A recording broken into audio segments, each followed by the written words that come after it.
Hey there, welcome back to Kings of the Pool, Week 5. I'm Jeff Ellis. And I'm Steven Miranda for Wednesday, October 5th, 2011. We are here to see that all of your office pool needs are met at the deepest level. That's right, and we'll talk about the bye weeks that start this week on all kinds of craziness happening in the NFL. We're here to help you get through it. When I said at the deepest levels, I meant the deepest level. That's right. Well, Jeffrey, we're going to take a moment for a second before we begin with football to say goodbye to Steve Jobs. Very sad news just broke here right before we started. Right, that's right. He has passed away, and his technology is all around us. We would not be bringing this show to you without a little bit of Steve Jobs here. So take a moment to say rest in peace, and all of our thoughts and wishes and prayers are with his family. Absolutely, Steven. I couldn't imagine trying to start this venture without what he's done. He makes it possible for every man out there to be able to go and be a creative genius if you got it in you. And if you don't, you can go out and find out.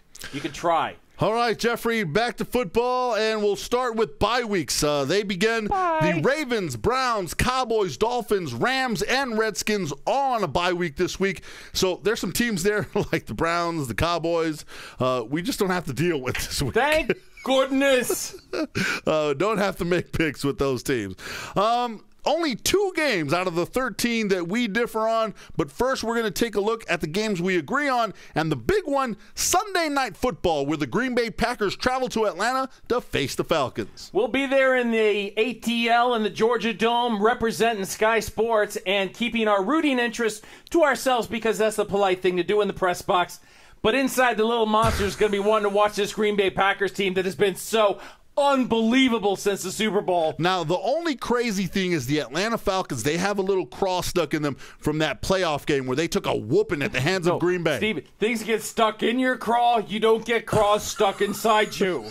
Okay. Anyways, I suspect Atlanta's going to try and take it to Green Bay, but Green Bay Packers are playing great football. Aaron Rodgers is on top of his game, and what's scarier than last year, everybody around him is playing good football. Jermichael Finley, Jennings, running backs, Grant, Starks, and on the defensive side of the ball, Matthews. That's right, Matthews, Charles Woodson.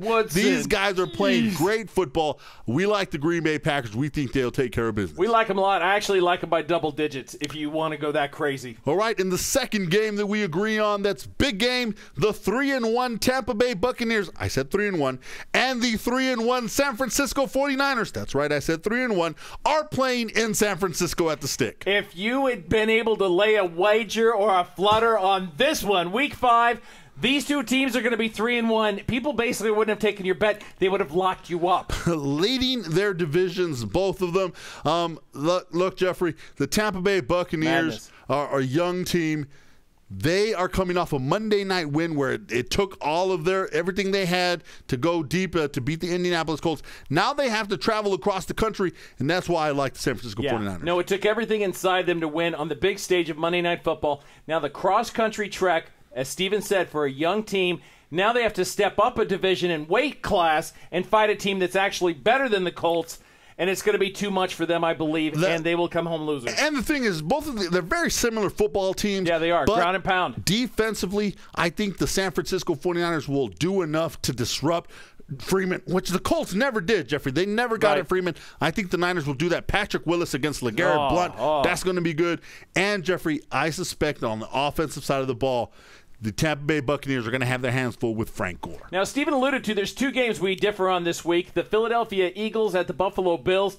I like the Buffalo Bills to hold serve at home in what should be a very exciting game. Stephen, you? I've got the Philadelphia Eagles, and Jeffrey, I'm making this the challenge game. That's right. Last week, you do that. I'm the smartest man live. Last week, you got the win.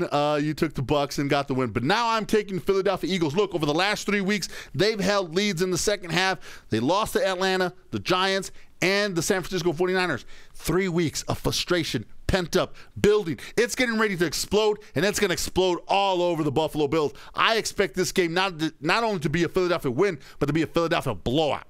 There's no way the Buffalo Bills permit a blowout in their home. Not going to happen. It's happened before. It will happen again. It's happened a lot of times lately, but not this season. All right, Jeffrey. And the final game, the only other game we differ on, it's the Cincinnati Bengals at Jacksonville Jaguars. Los Angeles Jaguars.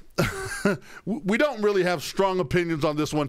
I'm just taking the Jags because they're at home, and I suspect they'll be able to get the running game going with Maurice Jones-Drew, and I just do not trust the Cincinnati Bengals on the road. Now, Cincinnati Bengals, I think what Herm Edwards done with this team, absent Carson Palmer, nobody thought that this team could do anything, but they have found a little lightning in a bottle in the quarterback there, Andy Dalton. He's a terrific young man. And now Cedric Benson, his suspension seems to be delayed another week.